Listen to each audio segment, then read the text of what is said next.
So I'm headed out today. I've got a few aerations that I've got to get done, and I've got one lawn specifically that we're going to come in and we're going to dethatch it, and then after we dethatch it, we're going to core plug aerate it. And I've got a bunch of Scott's fertilized lawn soil so that I can overseed some areas, and we'll top dress that with some peat moss and hit it with a 21-2204 mesotrione.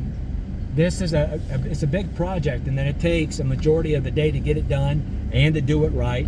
What I'm seeding with is an advanced fescue today, and it's coated, and the coating on it helps to ensure the germination of the grass seed. But that being said, number one, you got to have seed soil contact, and two, you need loose soil really for it to take.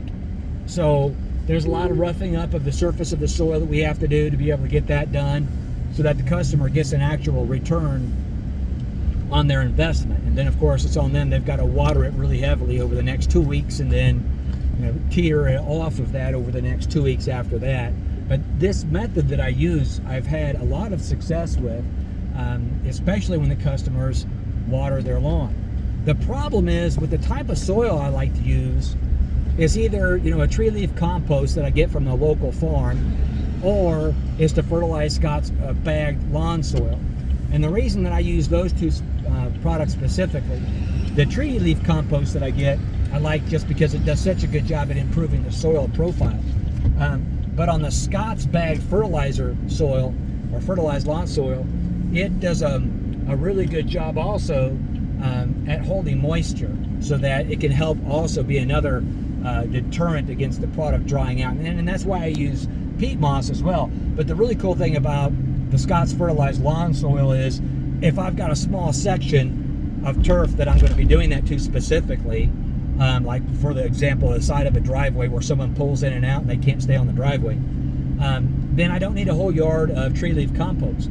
A bag or two of that Scott's product will work just fine. So there are, but usually I use them both, and then I'll also use the peat moss. So anyway, we're going to get those knocked out today, and it's kind of hard right now because some of my properties are not on irrigation systems, and the clients just aren't watering, and so we're not getting the real quality plugs that we want, but they're wanting the work to be done just the same. So it takes a little bit longer. It's harder on the aerator to get the stuff done, and you usually have a store lower back at the end of the day.